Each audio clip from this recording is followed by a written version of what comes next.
بسم اللہ الرحمن الرحیم ذالکم یوعظ بہ من کان یؤمن باللہ والیوم الآخر ومن یتق اللہ یجعل لہ مخرجا ویرزقہ من حیث لا یحتسب ومن یتوکل علی اللہ فہو حسبہ ان اللہ بالغ امرہ قد جعل اللہ لکل شیء قدرا۔ میں نے آپ کے سامنے قرآن مجید کے 28ویں پارہ میں سے سورہ طلاق اس کی کچھ آیات ٹکڑے پڑھے ہیں۔ حضرت ابو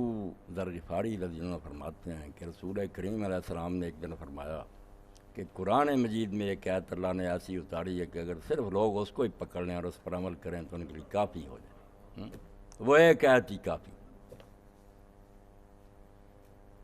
اندازہ کریں کہ اللہ کے رسول علیہ السلام نے پھر اس کو بار بار دہرایا، آپ اس کی تلاوت کرتے رہے تکرار سے، اور کہا لوگوں ایک ہی آیت قرآن کی ایسی ہے کہ اگر اس کو صحیح معنوں میں آپ سمجھ لیں اور اس کو پکڑ لیں تو کافی ہو جائے۔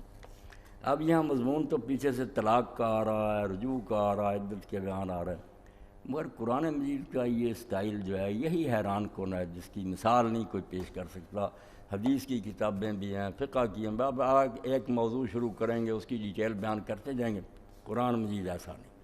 وہ نکاح طلاق کی بات بھی کرے گا، میدان جنگ کی بھی کرے گا، خرید و فروخت کی کرے گا، تو ساتھ ساتھ اللہ تعالیٰ کی صفات کا بیان، آخرت کا تذکرہ اس طرح سموتا جائے گا جیسے گلاب کی پتیوں میں خوشبو ہوتی ہے۔ وہ مسئلے نہیں بتائے گا، ساتھ ساتھ ایسا سامان کرتا جائے گا کہ آپ کے اندر اس کے لیے آمادگی پیدا ہوتی جائے گی، اندر نا انیشیٹو پیدا ہوتا ہے، آپ تیار ہوں گے کہ یہ کام کرنا چاہیے، ادھر آپ کو فکر پڑ جائے گی کہ نہیں ہوگا تو یہ۔ اس لیے یہ کتاب یک وقت واز کی بھی ہے، لا کی فقہ کی بھی ہے، تیار بھی کرتی ہے، اور اس کی وجہ سے لوگوں عمل کیے بغیر بیٹھ بھی نہیں آرام سے سکتے۔ بہت عجیب انداز ہے اس کا۔ اس لیے بیان یہ ہو رہا کہ طلاق اس طرح دو، اتنی مدت رجوع کے لیے ہے، اگر چھوڑو بھی تو اچھے طریقے سے چھوڑو، مگر ساتھ بیان آ گیا ذالکم یوعظ بہ من کان یؤمن باللہ والیوم الآخر، یعنی کلیات بیان ہوتے جاتے ہیں، جزیات کے ساتھ ساتھ نا ایسے اصول گر کہ آدمی سمجھ لیں تو مسلمانوں کی زندگی بدل جائے اور یہ دنیا کے امام ہو جائیں۔ تو فرمایا کہ ان چیزوں کی نصیحت کی جاتی ہے، ہدایت کی جاتی ہے ہر اس شخص کو جو اللہ کو مانتا ہے اور آخرت کے دن کو مانتا ہے۔ یعنی کہا یہ گھریلو زندگی، خاوند بیوی کا سلوک، چھوڑنا اچھے طریقہ سے یا اچھے طریقہ سے رکھنا، یہ ساری چیزیں صرف وہ بندہ کر سکے گا جو اللہ کو مانتا ہوگا کہ ایک اللہ ہے جس نے مجھے دنیا میں فضول نہیں بھیجا، جو کچھ کر رہا ہوں اس کو یہ نگرانی کر رہا ہے، اور وقت آئے گا جب میرے اعمال کا نتیجہ میرے سامنے آئے گا۔ یہ قرآن کی بنیاد ہے، ایسی بنیاد کہ جس کو اگر ہلا دیا جائے تو دین درام سے نیچے آ جائے، دین نہیں رہ سکتا۔ جن کو یہ یقین ہی نہیں کہ کوئی اللہ ہے اور قیامت بھی ہے، وہ نہیں نیک ہو سکتے، دانشور ہو سکتے ہیں، فلاسفر ہو سکتے ہیں، سیمینارز کر سکتے ہیں، دین نہیں ہو سکتا۔ دین کے لیے یہ ہیں دو چیزیں جو دھکیل کر آدمی کو لے جاتی ہیں کہ کیا بنے گا۔ جس اللہ نے پیدا کیا جب اس کی عدالت میں کھڑے ہو گئے پوچھو گے کہ اتنا وقت دیا تھا تمہیں اور سمجھانے کے لیے رسول بھیجے تھے، نوٹس تمہارے نام جاری کیے تھے، کیا کر کے آئے ہو؟ جن کے اندر یہ چیز پیدا ہوگی، اسی لیے یہ شرح خواندگی بڑھاؤ، غربت کا خاتمہ کرو، یہ سارا ایسا ہی فضول علاج ہے جیسے خون خراب ہو، جسم پر پھوڑے نکلے ہوئے ہیں، آپ کبھی اس پر پھاہا رکھیں کبھی اس پر رکھیں، کیا فائدہ ہو؟ ایک پھوڑا ٹھیک ہوگا دوسرا نکلائیں۔ یہ بیماری ٹھیک کرو، جو اصل وجہ ہے نا کہ خون صاف کر دو، پھوڑے ہٹ جائیں۔ یہ غربت، یہ کرپشن، یہ جو ظلم و زیادتی، بنیاد کیا کہ لوگ بھول گئے ہیں کہ ہمارے سر پر کوئی سپریم پاور ہے جو دیکھ رہی ہے، ان اللہ کان علیکم رقیبا، اللہ دیکھ رہا ہے کہ تم اس کے بندے کیا کر رہے ہیں، اور ایک دن آئے گا جب تمہیں پتہ چلے گا، خبیر بما تعملون، کیا کر کے ینبئکم،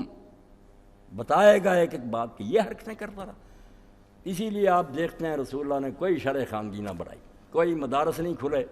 کوئی تعلیم کے لیے یونیورسٹیاں نہ کھلیں، کوئی کتابیں نہ چھاپی گئیں۔ اللہ کے رسول نے سورہ اسرافیل پھونکا، جیسے ہم جانتے ہیں کہ اسرافیل علیہ السلام ایک بگل بجائیں گے، مردے زندہ ہو جائیں گے، سورہ اسرافیل، یہی قرآن پڑھا، اتنے زور سے پڑھا، مخالفت ہوئی، لوگوں نے زور لگایا، کیونکہ اللہ کی طرف سے آپ کو یقین حاصل تھا، آنکھوں دیکھی باتیں تھی، جنت دیکھ رہے تھے، دوزخ دیکھ، آپ کو کیا شبہ ہو رہا؟ جو جھگڑتے تھے کہ نہیں ایسا نہیں ہو سکتا، قرآن نے ان کی مثال دی، افاتمارون ولا ماجرا، بے وقوف ہو تم نے اللہ کے پیغمبر سے ان باتوں پر جھگڑتے ہو جو آنکھوں سے دیکھتا،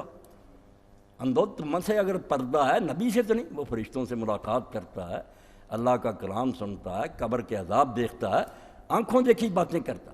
تو اس بارے میں ایمان بالغیب پہلے ہی دیکھتے ہیں، کئی لوگ کہتے ہیں بن دیکھے اللہ کہتا ہے ایمان لا، اور بن دیکھے پر ہی تو ساری دنیا چل رہی ہے، اگر دیکھے پر ایمان رکھے سارے روم تباہ ہوتے۔ ہم نے کیا دیکھا؟ ساری دنیا میں نہیں پھر کر دیکھی، لوگ بیان کرتے ہیں فلاں ملک ہے وہاں یہ، کوئی مان لیتے، ٹی وی پر خبریں آتی مان لیتے، کون ہے میں کہتا کہ صرف دیکھی ہوئی بات مانو، ایسی بےہودہ بات کرتے جس سے علم ہی سارے تباہ ہو جائے۔ اللہ نے صرف کان نہیں سننے کے لیے دیے، آنکھیں نہیں دیکھنے کے لیے، کان بھی دی، اور زیادہ علم کی بنیاد سما پر سنی باتیں۔ میں نے اپنی پیدائش سے اپنے دادا کو بھی نہیں دیکھا، اب میں انکار کر دوں کہ کوئی دادا نہیں تھا، نہ مجھے پیدا ہونے سے پہلے کوئی انسان تھا، کون مجھے یار قائل کر سکے؟ واقعی میں نے دیکھا تو نہیں، مگر جانتے ہیں، لوگ کہتے ہیں تھے انہی کی آپ نسل ہیں، انہی کی بنا مان رہے ہیں۔ ساری دنیا کی خبریں کون شخص خود جا کر دیکھتا؟ اطلاع ملتی ہے تو مخبر صادق کہ بیان کرنے والا سچا ہونا چاہیے، آپ پرکھ لیں، بالکل خوردبینیں لگا کر دیکھ لیں کہ اس آدمی نے کبھی جھوٹ سے نہیں ملا، یہ آپ کا حق، یہ دیکھیں کہ دیانتدار ہے، اس کی کوئی غرض نہیں، یہ خبر دینے سے اس کو قلوت نہیں سیدھا، یہ چیزیں آپ بالکل پرکھ سکتے ہیں۔ مگر جب یہ ثابت ہو جائے کہ یہ صادق بھی ہے، امین بھی،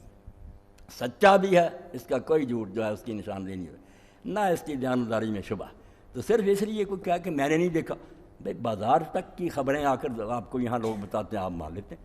ہاں، عقل کے اندھے کہتے ہیں کہ بن دیکھے نہ مانو، بن دیکھے سے ہی سارا جہان چل رہا ہے، تاریخ بھی بن دیکھی کہ ہم سے پہلے کے واقعات ہیں، دنیا جہان کی خبریں بھی ہم نے دیکھی نہیں،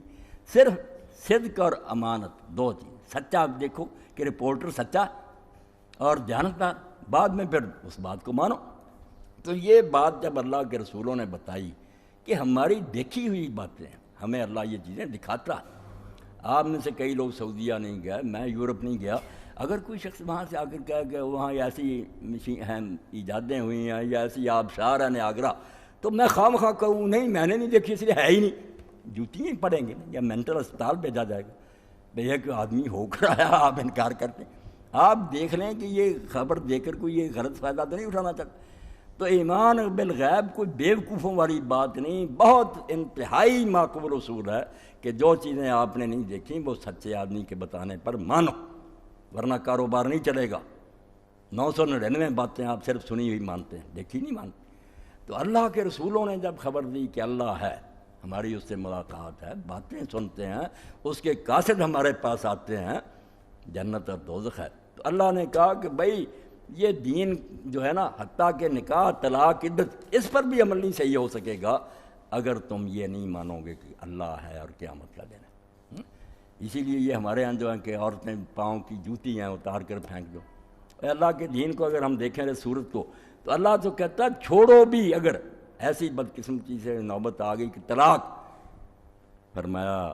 فارقوہن بمعروف، بہت اچھے انداز سے شائستہ لوگوں کی طرح چھوڑو۔ اور قرآن میں جب اس کی وضاحت آئی کہ گھر سے نہیں نکالو، طلاق ہو گئی ہے، نہ وہ نکلے نہ تم نکالو، اب پہلے سے کئی سال سے نکالی ہیں، قرآن کہتا نہیں 3 حیض ٹائم دیا تمہیں کہ ایک ہی گھر میں رہو،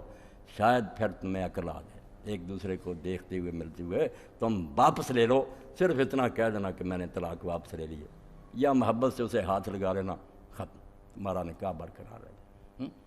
اور اگر بالکل ہی نوبت آ گئی چھوڑنے کی تو فرمایا پھر یہ ہے کہ 2 گواہ اس وقت پر، اب قرآن نے کام نہیں کرتا، فرمایا طلاق یوں ہی نہیں ہوگی،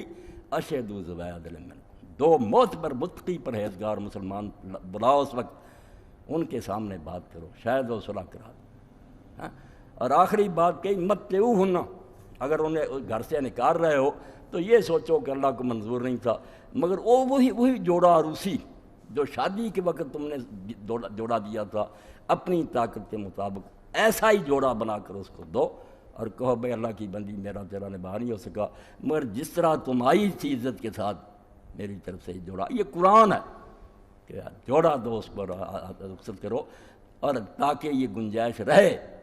کہ بعد میں بھی اگر حالات درست ہو جائیں، پھر کبھی تمہارا دونوں کا دل چاہے کہ ہم نے یار گھر اجاڑ دیا بسا ہوا، تو اس کے لیے فرمایا وقت رجوع کا تو نہیں رہا، وہ ٹائم تو باہر ہو گیا، مگر دوبارہ نکاح کی تمہاری گنجائش، 2 مرتبہ زندگی میں چانس ملے گا، پھر 2 آدمیوں کے سامنے اقرار کر لو، نیا حق مہر دے دو، یعنی فرمایا اچھے طریقے سے گزارو زندگی،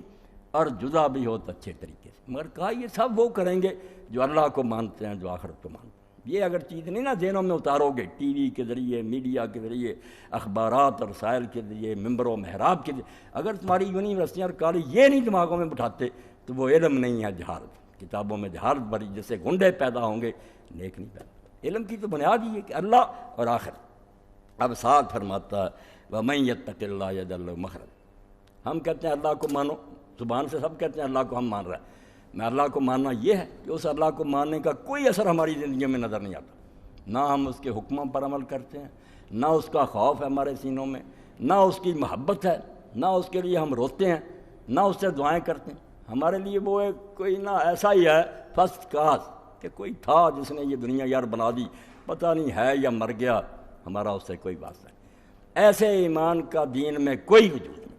اللہ اس کی بات ہے قرآن و حدیث کرتا جس سے زندہ تعلق 24 گھنٹے کا، بالکل وہ سامنے نظر آ رہا، قرآن میں آپ اس کی باتیں سن رہے ہیں، نماز میں آپ اس سے باتیں کر رہے ہیں، دعائیں مانگ رہے ہیں وہ سن رہا ہے،